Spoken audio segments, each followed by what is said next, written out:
first thing I want to say is I've spent most of my career more focusing on the mind part than the body part, and I want to talk about that a little bit, and then come back to the aspect of fusion with human bodies, which is part of our core theme here. So I've been doing AI research and development since late 1980s, and have been thinking about thinking machines and how to bring mind into matter since I was a little kid in the early 1970s. And of course, it's been a hugely exciting time to be in the AI field, right? I mean, in the course of my career, we've all seen AI go from a little corner of the academic world to being a major portion of the world economy with a extremely rapid growth trajectory. And we've seen the pursuit of strong AI, or artificial general intelligence, AIs that can really think like people. Well, we're certainly not there yet. We've seen the pursuit of this goal go from being, the province of science fiction fans, transhumanists, and isolated maverick researchers, to being something which is pursued by research labs at top corporations, as well as by more independent startup-y research groups like my own team in OpenCog and SingularityNET. So AI has advanced a lot, and my feeling is we're still near the beginning, and due to exponential change, being near the beginning in a conceptual sense could be only years to decades off in a calendar sense, right? Which is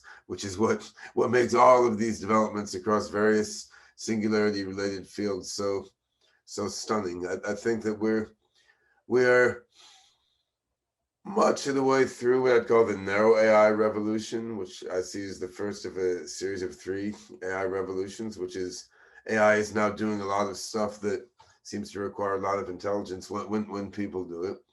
We're in the early stages of the next phase, which is the AGI revolution, which is when AIs begin to generalize and leap beyond their training data and their programming, which is going to be necessary for AI to take over the other half of jobs now done by people, basically. And then following that, there's what one would call super intelligence, which will be when the AGIs build new AGIs, which build new AGIs, which build new AGIs, getting better and better and better by their own implicit and explicit value criteria, coupled with human values in a way that has yet to evolve. And we're not there yet.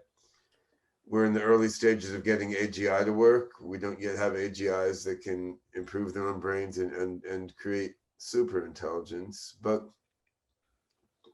I take that prospect very seriously, as do an increasing number of people in this world, which is something that's quite fascinating to see.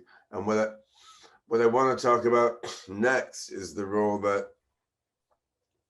fusion between AIs and humans, and the role that human bodies and human-like bodies have to play in all this. So suppose the vision that I've alluded to is roughly correct, and we're, say, 5 to 30 years, even 50 years, even if it was 100 years, right, away from creating AGIs that are smarter than people and can then self-improve, launching an intelligence explosion. I mean, it's pretty obvious to anyone who comes at it without an extreme bias of one form or another. It's pretty obvious there's radical uncertainty in a situation like this. It is an unprecedented step, and it's something humanity has never done before. It's in some ways a bigger step than the step from Stone Age society to civilization, or bigger than Industrial Revolution. So obviously, there's no way we can really know for sure what an AGI we've created that's 10 times as smart as us is going to discover or do. So there's an irreducible uncertainty here.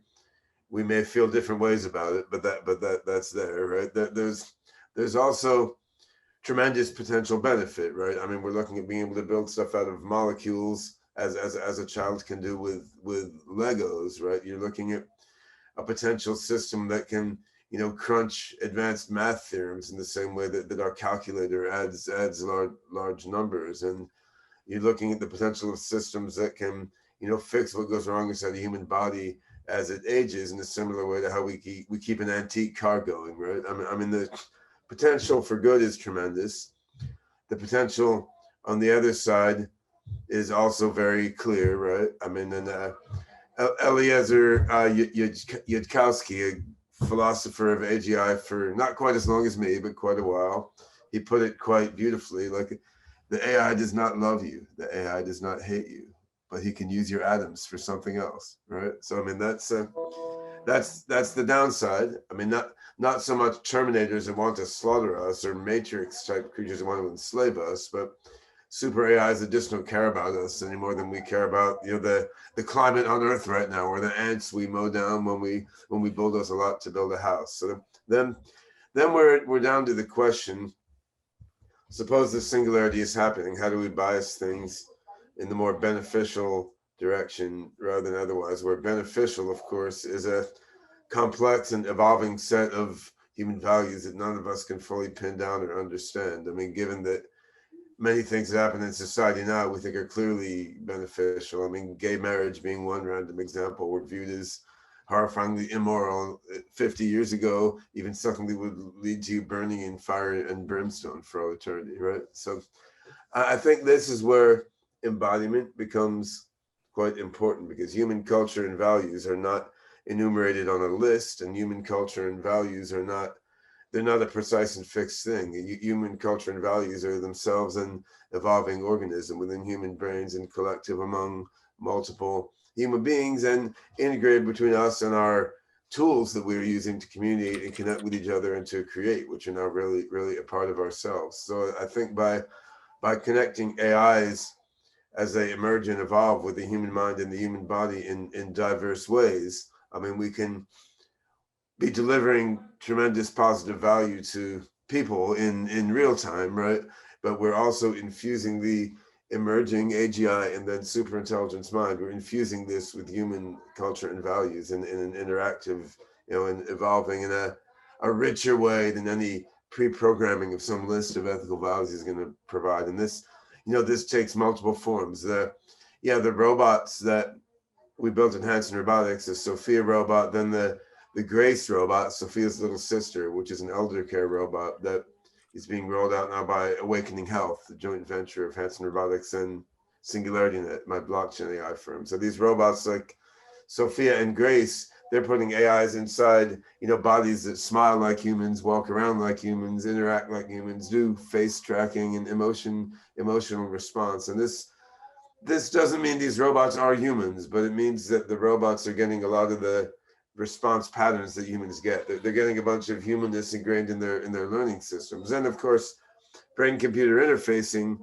which is also coming. I'm not doing a lot of work on that personally, but there's advances on that in companies and academia all around. I mean, this gives AI a whole other visibility into how human minds, hearts are working, and it gives the AI a complementary ability to fill itself with the human values and culture and understanding in a real-time way. And I think, as we do more body modifications and add additional sense organs to our bodies, additional actuators and ways of moving in our bodies, I mean, these additional senses and actuators are going to be powered by AI, and this AI is going to be doing collective learning across many processors distributed around the globe. So we have a lot of potential here for AI human synergy. And the final point I want to make is, it's important not only that we have AIs linked in richly to human minds and bodies as they grow and learn, so that they get human values and culture at a deep level. It's important also that there's a democratic and decentralized control of this global fusion of biological and engineered computation, rather than it being controlled by a small number of elites in government or a few corporations. And if we manage to pull this off, I think we can see a singularity that's more on the beneficial side, within our own lifetimes, which is pretty damn incredible to think that with the serious rational part of your mind and not just the wild dreaming part of your mind. But I believe that's the situation we're in now.